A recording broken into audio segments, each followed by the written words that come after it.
Before crowns were shattered, before cities burned, before kings were dragged in chains before cheering crowds, there was an army whose name alone caused rulers to tremble.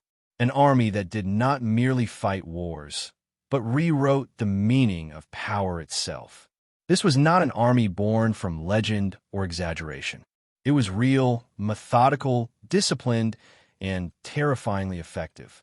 Wherever it marched, kings bent their knees, not out of respect but out of fear. This is the story of the army that made kings kneel. Long before the world spoke of Roman legions or Mongol horsemen, the lands between the Tigris and Euphrates rivers witnessed the rise of a military machine unlike anything humanity had seen before. The Assyrian army was not just a force of soldiers. It was an institution of domination. Its purpose was clear, its methods ruthless, and its results undeniable. While other armies fought seasonal wars and returned home, the Assyrians turned warfare into a permanent state of existence. From the moment a boy could lift a weapon, he was being shaped for war. Strength was praised, weakness despised. Courage was rewarded, hesitation punished. The Assyrian state revolved around conquest, and the army was its beating heart. Kings did not rule despite the army, they ruled because of it. Unlike many ancient forces that relied on temporary levies, the Assyrians maintained a standing army. Soldiers were trained year-round, hardened through constant campaigns, and rotated between battlefronts. This gave them an advantage no rival could easily match: experience. While enemy troops faced war once in a generation, Assyrian soldiers lived in it. Their army was meticulously organized. Infantry formed the backbone. Heavily armed spearmen, shield-bearers, and swordsmen trained to fight in close formation. Archers stood behind them, unleashing volleys that darkened the sky. Each archer was paired with a shield-bearer, creating mobile fortresses of death. Cavalry units moved swiftly across the battlefield, striking flanks and pursuing fleeing enemies. And towering above them all were the chariots, symbols of Assyrian supremacy, carrying elite warriors into the heart of battle. But the true genius of the Assyrian army lay not just in weapons or numbers, but in coordination. Every unit had a role. Every movement was planned. Signals carried across the battlefield, ensuring that chaos never overtook command. Where other armies broke formation, the Assyrians advanced like a single organism. Iron weapons gave them another edge. While many rivals still relied on bronze, Assyrian smiths forged iron swords, spearheads, and armor in vast quantities. These weapons were harder, sharper, and more durable. Against them, enemy blades shattered, shields splintered, and morale collapsed. Yet the Assyrians understood something deeper than steel. They understood fear. Before a single arrow was fired, terror had already done half the work. The Assyrian army cultivated a reputation so brutal that entire cities surrendered at the mere rumor of their approach. Relief carvings, inscriptions, and royal annals proudly described flayings, impalements, mass deportations, and executions. These were not hidden crimes, they were deliberate messages. Resistance meant annihilation. Kings who defied Assyria did not simply lose battles. They lost everything. Their cities were burned. Their populations were uprooted and scattered across the empire. Their names were erased, their gods humiliated, their descendants enslaved. Submission, on the other hand, brought survival, though never dignity. Siege warfare became an Assyrian specialty. No wall was too thick, no gate too strong. They built ramps of earth and stone, pushing siege towers ever closer to city walls. Battering rams smashed gates apart, while archers suppressed defenders from above. Engineers undermined foundations, collapsing fortifications from below. Cities that had stood for centuries fell in weeks or days. When walls finally broke, the army poured in without mercy. Resistance was met with exemplary punishment. Leaders were executed publicly. Survivors were deported en masse, marched hundreds of miles to repopulate distant provinces. This policy served two purposes. It destroyed local identity and fueled the empire with labor. Assyrian armies did not fight only for territory. They fought to control resources, trade routes, and people. Every campaign was calculated. Every conquest strengthened the next. Roads were built to move troops faster. Supply depots ensured armies never starved. Communication networks allowed kings to issue commands across vast distances. This was warfare transformed into administration. At the center of it all stood the Assyrian king, not merely a ruler, but a warrior chosen by the gods.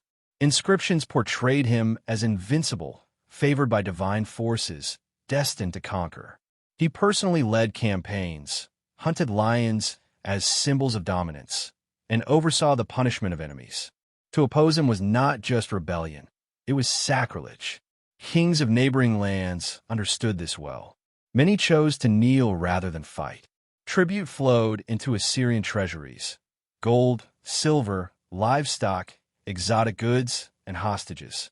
Foreign rulers were paraded before the Assyrian court, forced to swear loyalty, sometimes depicted kneeling in stone reliefs that still survive today. But even submission did not guarantee safety.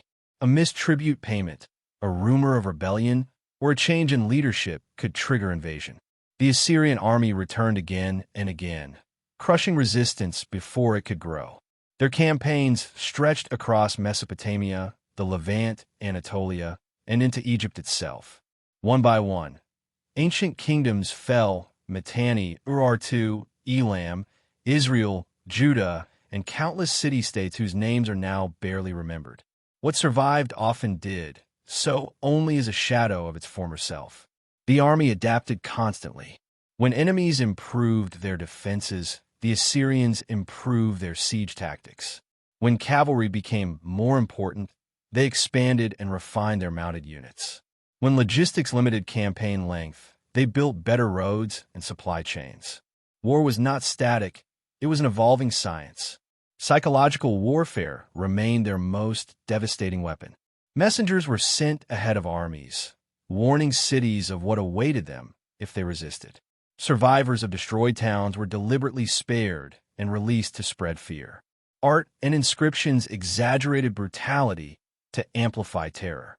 Victory did not end at the battlefield. It echoed across entire regions. Yet for all its power, this army carried the seeds of its own destruction. Maintaining constant warfare required immense resources. Endless campaigns strained manpower. Deportations destabilized regions faster than they could be controlled. Fear created obedience, but not loyalty. Beneath the surface of Assyrian dominance simmered resentment, hatred, and a desire for revenge. As generations passed, enemies learned. Coalitions formed. Former vassals united. Assyria found itself fighting on multiple fronts. Its army stretched thin across vast territories. The very system that once guaranteed supremacy now demanded more than the empire could sustain. When a final collapse came, it was swift and brutal. Cities that had once symbolized terror, like Nineveh, were themselves besieged and destroyed. The army that had made kings kneel was overwhelmed by the combined forces of its enemies. Its methods were turned against it. Its legacy burned alongside its palaces. Yet even in defeat, its influence endured. Future empires studied Assyrian warfare.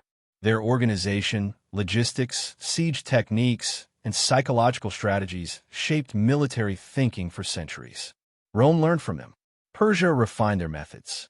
Even modern concepts of total war echo Assyrian principles. The Assyrian army proved a timeless truth. Power is not merely held, it is enforced. And fear, when wielded with precision, can bring even the mightiest kings to their knees. This was not just an army. It was a system of domination, a machine of conquest, a force so overwhelming that submission became the only rational choice. And long after its banners fell and its cities turned to dust, the memory of that army still whispers through history, a warning etched in stone, blood, and fire. That once there was an army that made kings kneel. The fall of Assyria did not erase the lessons it taught the world. In fact, Those lessons spread far beyond the ruins of its cities. Survivors carried stories of its armies into distant lands, and enemies who had once knelt now studied its methods with grim respect. The Assyrian army became a blueprint, one written in blood, for how absolute power could be built, sustained, and enforced. To understand why kings knelt, one must understand how deeply the Assyrian military penetrated every layer of society. War was not an occasional event. It was the rhythm of life. Farmers were soldiers in waiting. Artisans forged weapons as offerings to the gods. Priests blessed campaigns before they began, interpreting omens that justified conquest.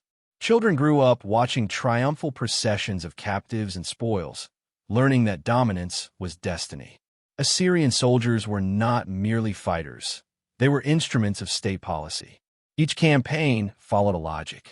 Border regions were crushed first to eliminate threats. Strategic cities were seized to control trade and movement. Populations were relocated to weaken resistance and repurpose labor. Every march reshaped the political map. Even the landscape bore marks of their army's presence. Roads cut through mountains to allow faster troop movement. Canals supported supply lines deep into enemy territory. Fortresses rose at critical junctions, manned by garrisons that ensured rebellion was swiftly punished. The army did not just conquer, it occupied, monitored, and enforced. On the battlefield, discipline was absolute.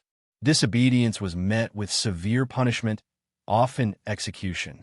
Cowardice was unthinkable. Each soldier knew that survival depended not only on skill, but on unwavering obedience. This iron discipline allowed Assyrian commanders to execute complex maneuvers that overwhelmed less organized enemies. Enemies often broke before contact. Lines wavered. Shields dropped. Soldiers fled, knowing what capture meant. Those who ran were hunted down by cavalry, cut down without mercy.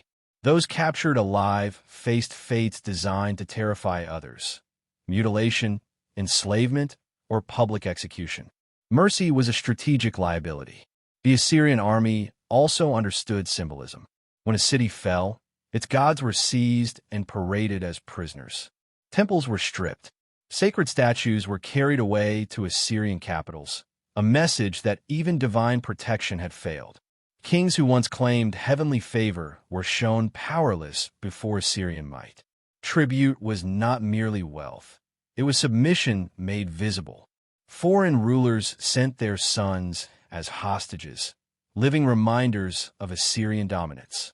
These princes were educated at the Assyrian court, absorbing its culture, language, and fear. Some returned home as loyal governors. Others never returned at all. Campaigns were recorded meticulously. Royal scribes etched victories into stone, exaggerating numbers and brutality to amplify fear. These records were placed in palaces and temples, where both subjects and visitors would see them. The message was unavoidable. Resistance was futile. Yet despite the terror, the Assyrian army was not chaotic. It functioned with chilling efficiency. Logistics officers ensured steady supplies. Engineers solved terrain challenges. Messengers rode constantly, delivering orders across hundreds of miles. The army could strike far from home and remain effective for months at a time. Season after season, campaign after campaign, the army marched. Victories piled upon victories. Assyria became synonymous with war itself. Neighboring kings learned that diplomacy meant submission and rebellion meant extinction. Many chose to kneel preemptively, hoping to survive by obedience. But fear is a fragile foundation.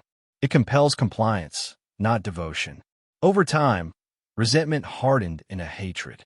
Subject peoples remembered their lost cities, their scattered families, their stolen gods. They waited. As Assyria expanded, the army grew larger, but also heavier. The cost of constant warfare drained treasuries. Maintaining garrisons across vast territories stretched manpower thin. Revolts flared simultaneously in distant regions, forcing the army to divide its strength. Enemies learned Assyrian tactics and adapted. Fortifications improved. Alliances formed. Where once cities fell alone, now coalitions resisted together. The army that had thrived on overwhelming force found itself facing coordinated opposition. When cracks appeared, they widened quickly. Supply lines were disrupted. Garrisons were isolated. Former vassals turned against their masters. The psychological terror that once preceded Assyrian armies began to fade, replaced by the realization that they could be beaten. The final wars were desperate. Assyrian kings fought fiercely, calling upon ancient traditions and divine favor. But fear alone could no longer hold the empire together. When Nineveh fell, it was not just a city that collapsed. It was the myth of invincibility. The army that once made kings kneel was dismantled, its soldiers scattered, its system erased. But history did not forget. Centuries later, empires rose that echoed Assyrian principles: standing armies, relentless campaigns, psychological warfare, total domination. Each carried fragments of Assyria's legacy, whether they acknowledged it or not. The Assyrian army proved that power enforced by fear can conquer the world, but it also proved that such power demands an endless price. In the end, even the most terrifying army cannot rule forever. Still, the image remains burned into history. Kings kneeling, crowns lowered, cities silent as the Assyrian banners approached. An army that did not ask for obedience, it demanded it. And for centuries, the world obeyed. Long after Assyria's cities were reduced to ash, the memory of its army lingered like a shadow over the ancient world. Even in absence, its presence was felt. Kings who had never seen an Assyrian soldier still ruled with caution, shaping their policies around the fear of what such an army represented. The idea of unstoppable force had been introduced into human history, and it could never be forgotten. To fully grasp why this army made kings kneel, one must look beyond the battlefield and into the machinery that sustained it. War, for the Assyrians, was an economic engine. Conquest brought wealth, and wealth fueled further conquest. Gold, silver, timber, horses, and captives flowed into Assyrian cities, funding weapons production, palace construction, and future campaigns. Every victory paid for the next. Captives were not merely trophies. They were labor. Entire populations were resettled to work fields, build fortifications, dig canals, and maintain roads. This constant influx of manpower allowed the Assyrian army to remain supplied and mobile. Other states exhausted themselves in war. Assyria replenished itself through it. Military intelligence also played a crucial role. Scouts and spies moved ahead of the army, gathering information on terrain, fortifications, troop numbers, and political divisions. Enemy weaknesses were exploited with precision. Rival kings were isolated from allies. Cities were attacked when morale was low or leadership divided. The Assyrian army rarely struck blindly. Before battles, rituals were performed to secure divine approval.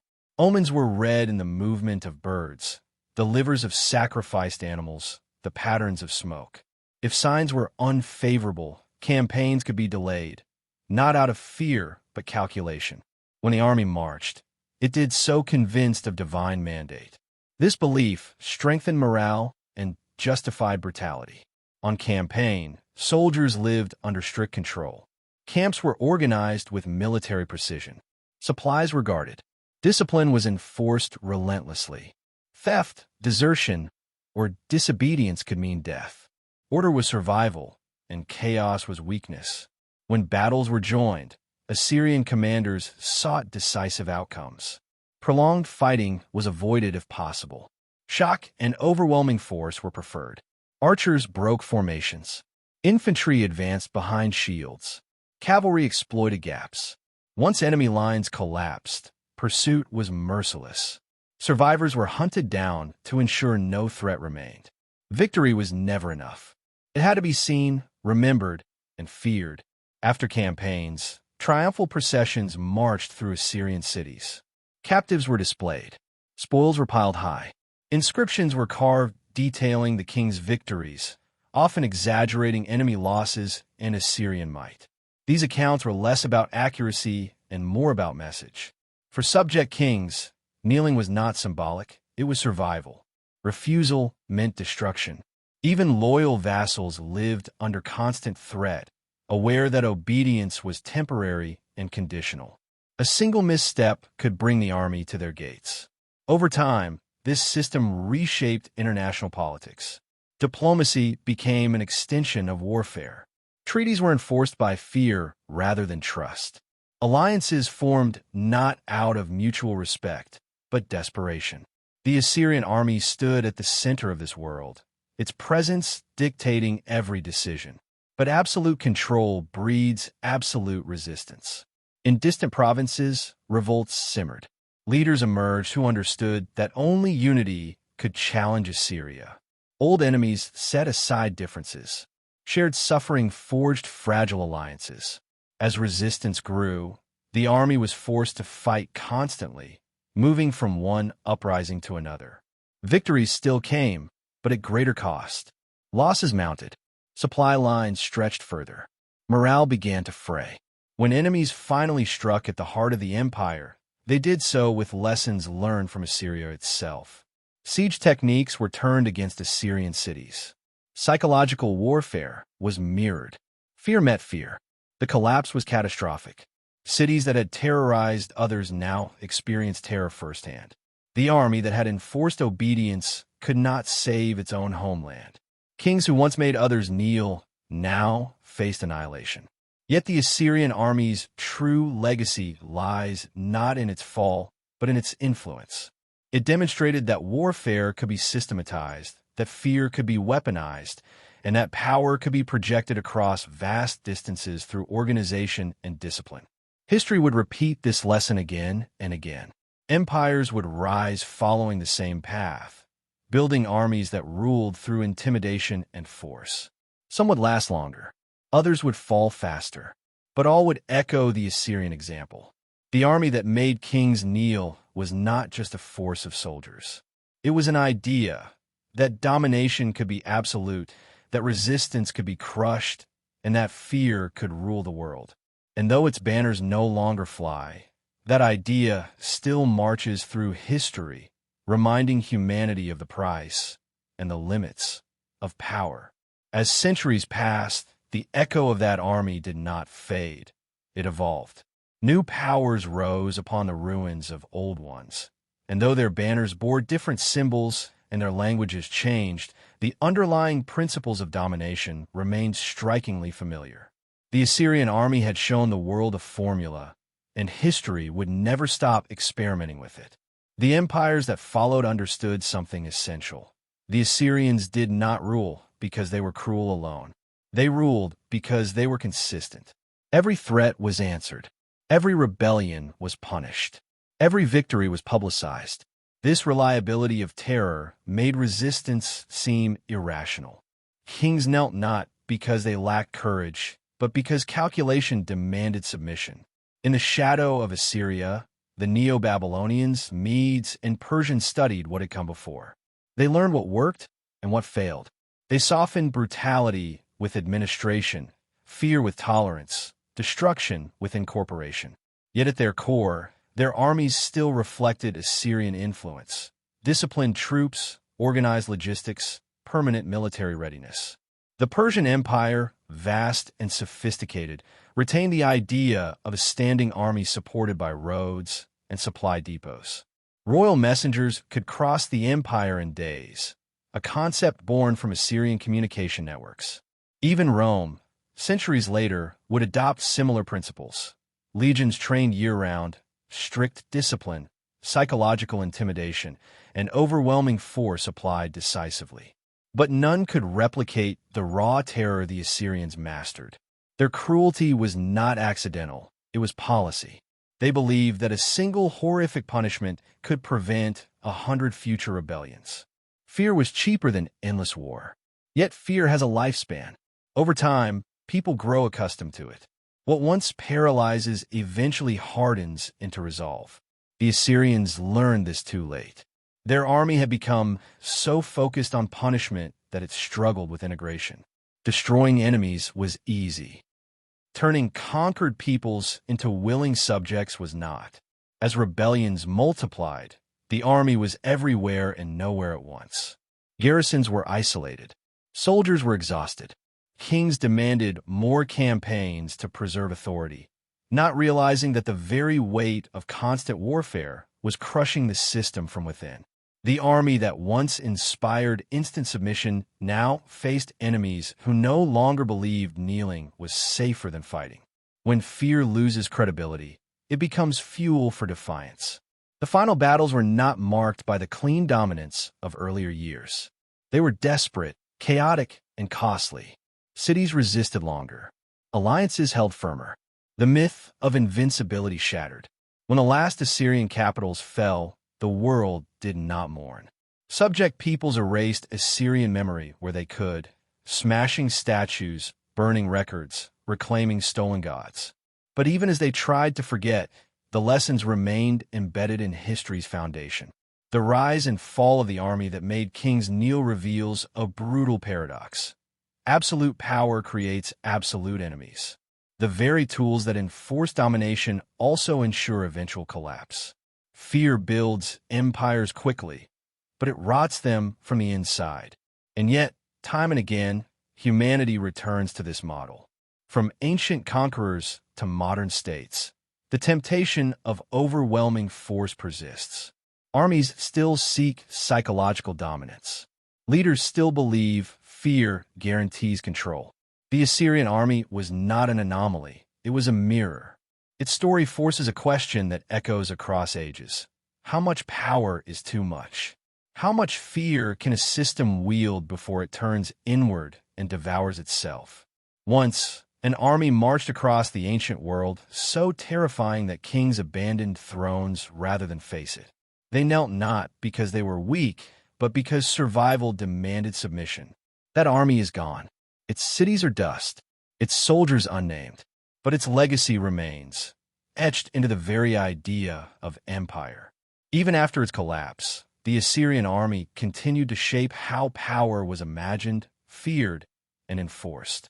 Long after its weapons rusted and its walls crumbled, the memory of absolute military dominance haunted rulers who understood that authority, once challenged, must either be defended with force or surrendered entirely. In the centuries that followed, kings studied history not for morality, but for survival.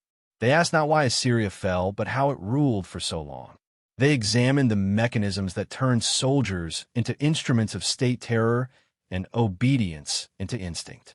They learned that fear, when applied methodically, could substitute for loyalty. And so the world repeated itself. Across different lands and eras, armies emerged that bore unmistakable traces of Assyrian logic. Standing forces replaced temporary levies. Soldiers became professionals, not farmers pulled from fields. Discipline hardened. Punishments became public. Victories were displayed not just to celebrate success, but to intimidate observers. Warfare became theater. Yet none could fully escape the contradiction Assyria embodied. To rule through fear, an army must constantly demonstrate its power. Every challenge must be crushed, every doubt erased. This demands endless action, endless expansion, endless war. Peace becomes dangerous because fear fades in silence. The Assyrian army thrived on momentum. Its kings believed stagnation was weakness. Each year, without conquest, risked rebellion. Each pause allowed enemies to organize. And so the army marched again and again, not always because it needed to, but because it had to. This relentless pace reshaped the psychology of its soldiers. War was no longer a duty, it was identity. Violence became normalized. Brutality became routine. Compassion became a liability. Soldiers who hesitated endangered the entire system. In such an army, mercy had no place. For conquered peoples, kneeling was not humiliation alone, it was strategy. Submission offered a slim chance of survival. Rebellion promised annihilation. Entire cultures learned to calculate obedience, sending tribute and hostages, performing loyalty while quietly enduring resentment. Generations grew up under Assyrian rule, knowing no other reality. But memory does not vanish. It waits. As Assyria weakened, suppressed hatred surged to the surface. Former subjects did not forget flayed leaders, burned cities, or stolen gods. When a moment came, vengeance was swift and merciless. The empire that had institutionalized terror discovered that terror does not inspire forgiveness. When Nineveh fell, contemporary accounts describe chaos beyond imagination. Fires burned for days. Palaces collapsed. Libraries were buried beneath rubble. The city that once dictated the fate of nations disappeared almost overnight. The army that made kings kneel could not protect its own heart. What followed was silence.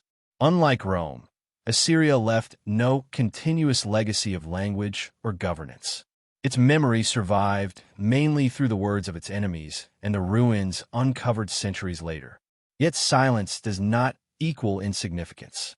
The Assyrian army represents a turning point in human history, the moment warfare became total. Not just armies against armies, but states against societies. Civilians were no longer separate from conflict. Entire populations became targets, resources, or obstacles. This shift would echo through every major conflict that followed. The lesson is uncomfortable. Efficiency in violence works until it doesn't. Fear can build empires until it breaks them. The Assyrian army proved that kings will kneel when faced with overwhelming force. But it also proved that no system built solely on terror can endure indefinitely. Still, rulers continue to chase that power. The idea is too tempting. An army so feared that resistance dies before it begins. A reputation so terrifying that borders expand without battle. A dominance so complete that kings kneel willingly. Once that idea was real.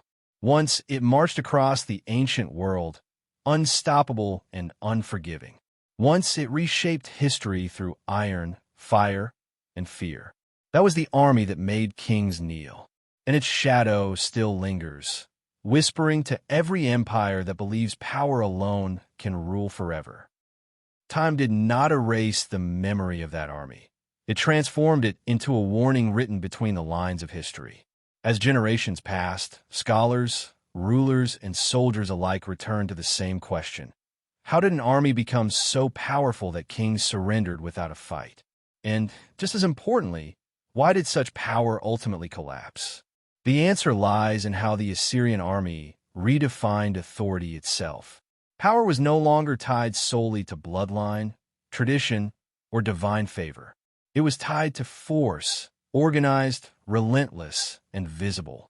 The Assyrians made power measurable. It marched in columns. It surrounded cities. It executed kings. Authority was proven on the battlefield. This shift changed how rulers viewed survival. To rule meant to prepare for war constantly. Palaces became military centers. Treasuries became war chests. Bureaucracies existed to feed armies, arm soldiers, and record victories. Peace was not an ideal, it was an intermission between campaigns. The Assyrian army also changed how enemies were imagined.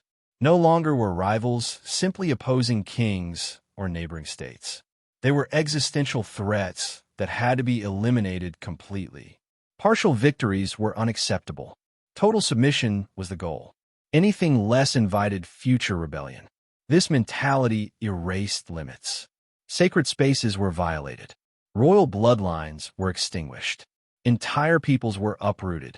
The army operated beyond moral restraint, justified by survival and divine mandate. In doing so, it crossed a line that few armies before it had dared to cross. For soldiers, this created a world without return. Campaign after campaign hardened them. Home became temporary. War became permanent. Loyalty to the king and the army replaced loyalty to land or family. Identity fused with conquest. Yet this fusion carried a hidden cost. When war defines existence, defeat becomes annihilation. There is no space for retreat, reform, or compromise. The Assyrian army had no second identity to fall back on. When it lost dominance, it lost purpose. As resistance mounted and victories became harder, cracks formed in the system. Soldiers were still disciplined, but exhaustion spread. Commanders still planned carefully, but unpredictability increased. The empire was too large, its enemies too coordinated, its resources too strained. The army responded the only way it knew how, by escalating violence. Punishments grew harsher. Campaigns became more frequent. Fear intensified. But fear, once overused, loses its sharpness. What once paralyzed, now provoked. When enemies finally surrounded Assyria, they did not face a united front of loyal subjects.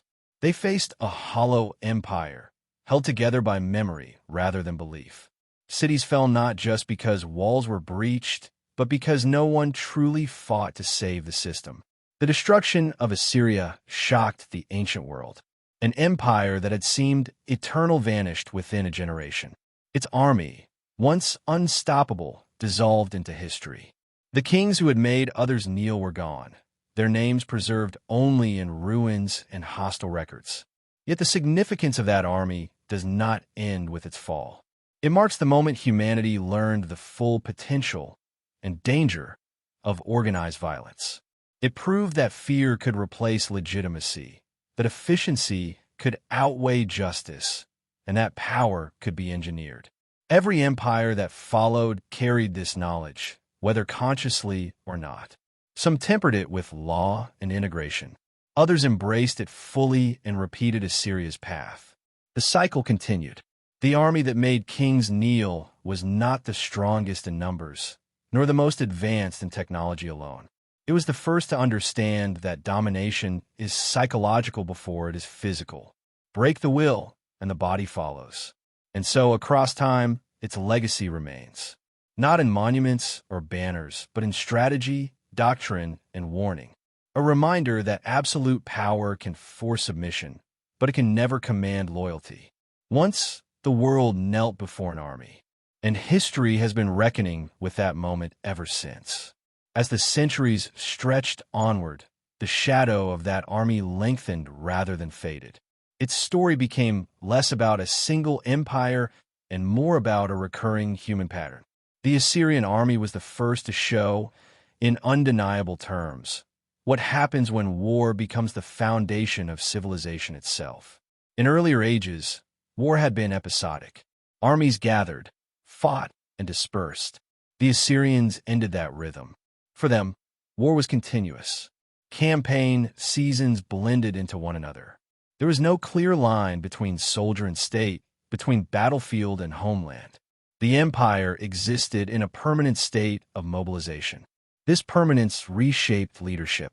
Assyrian kings were not administrators who occasionally led armies. They were commanders first, rulers second. Their legitimacy came from victory. A king who did not conquer risked rebellion, both from his subjects and from within his own court. Military success was not celebrated, it was required. This pressure created a dangerous cycle. Each king needed to outdo the last. Campaigns pushed farther. Enemies grew stronger. The scale of violence expanded. What had once terrified small kingdoms now had to intimidate entire regions. Fear demanded constant renewal. For neighboring rulers, kneeling became a rational act. Resistance promised destruction. Submission promised delay. Even powerful kings calculated survival over pride. Treaties were signed under threat. Tribute was paid not as alliance, but as ransom. Sovereignty became conditional. The Assyrian army institutionalized humiliation as a weapon. Defeated kings were paraded, stripped of symbols of power, sometimes forced to kneel or kiss the ground before Assyrian rulers. These acts were not spontaneous cruelty. They were performances designed to shatter authority in the eyes of subjects. When a king kneels, a kingdom fractures. Subjects who witnessed their ruler's submission understood the message clearly. Resistance was futile. Authority had changed hands. The Assyrian army did not need to occupy every village. Psychological dominance did the work for them. Yet beneath this imposed order, identity endured. Languages survived. Traditions whispered in private. Faiths adapted. What could not be destroyed retreated inward. The empire appeared stable on the surface, but beneath it lay a vast reservoir of suppressed memory. As long as the army remained invincible, memory remained silent. But invincibility is an illusion sustained by momentum. Once that momentum slowed, silence turned to coordination. Former enemies found common cause in shared suffering. The fear that once isolated them now united them. The Assyrian army faced a challenge it was never designed to handle: widespread, simultaneous resistance. Its strength lay in overwhelming individual targets. Against many coordinated threats, even its efficiency faltered. Each new revolt demanded response. Each response drained resources. Soldiers marched longer distances. Supplies grew thinner. Victories came, but at rising cost. The empire was still feared, but no longer untouchable.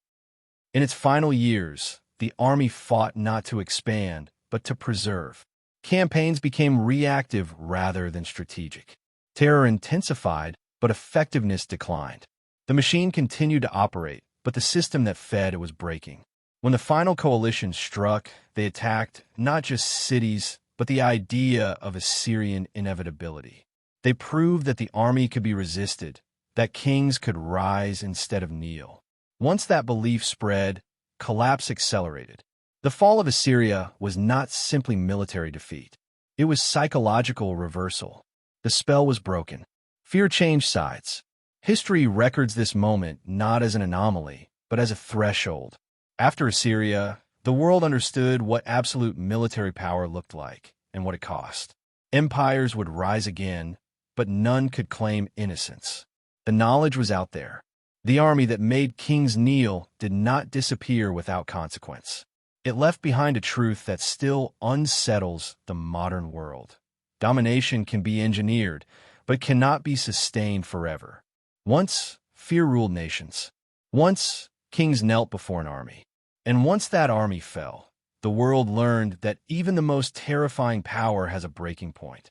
In the final reckoning, the story of the army that made kings kneel is not merely about conquest or collapse. It is about the limits of fear as a foundation for power. Assyria reached further than any empire before it, because it dared to do what others would not.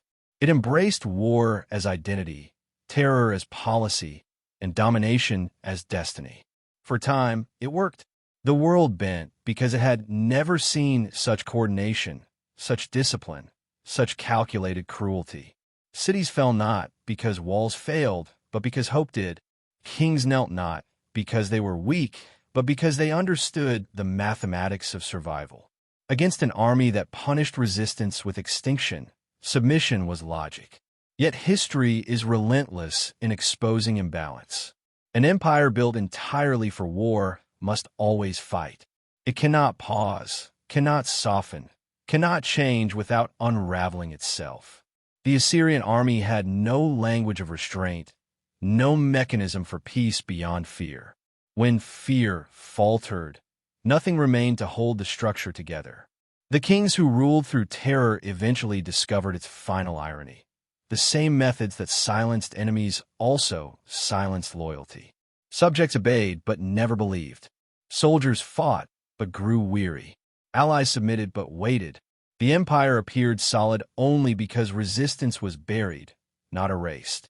When the end came, it came not as a single battle, but as release. Long-suppressed forces surged forward. Cities burned that had once sent fire outward. Palaces collapsed that had once displayed kneeling kings in stone. The symbols of dominance were shattered deliberately, as if to ensure the fear would never return. And yet, it did return again and again, because the temptation never disappears.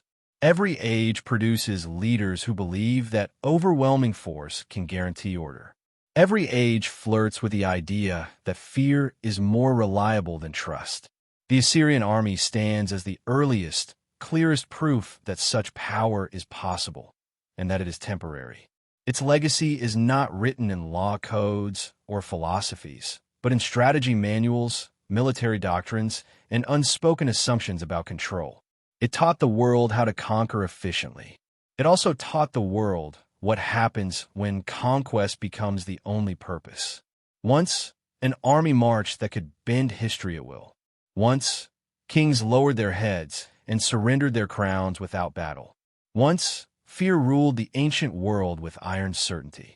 That army is gone, but its lesson remains, etched deeply into the long memory of humanity, reminding every empire, ancient or modern, that power gained through terror may command kneeling bodies, but it will never command enduring loyalty. And in the end, that is why even the mightiest armies fall. In the end, the army that made kings kneel did more than conquer lands. It redefined the boundaries of power. It proved that fear, when organized and relentlessly enforced, could bend rulers, erase kingdoms, and reshape the world. For a time, it achieved what seemed impossible: unquestioned dominance over vast regions and countless peoples. But history delivers its judgment without mercy. The same fear that forced kings to kneel also ensured that no one would stand for the empire when it began to fall. Obedience built on terror created silence, not loyalty. And when the silence broke, it became a roar that swept the empire away. The Assyrian army stands as both a warning and a revelation. A warning that power without restraint breeds resistance beyond control, and a revelation that even the most disciplined, ruthless force cannot escape the limits of human endurance and memory. Once, the world knelt before an army. Today, only ruins remain. Yet within those ruins lies a timeless truth. Domination may win obedience, but only legitimacy can win endurance. And history, always watching, never forgets the difference. If you've been captivated by the unstoppable might and enduring legacy of the army that made kings kneel, make sure to subscribe and hit the notification bell. Because the stories of history's most powerful forces, forgotten empires, and legendary armies are just getting started. Don't miss the next journey into the past, where we uncover the secrets that shape the world as we know it.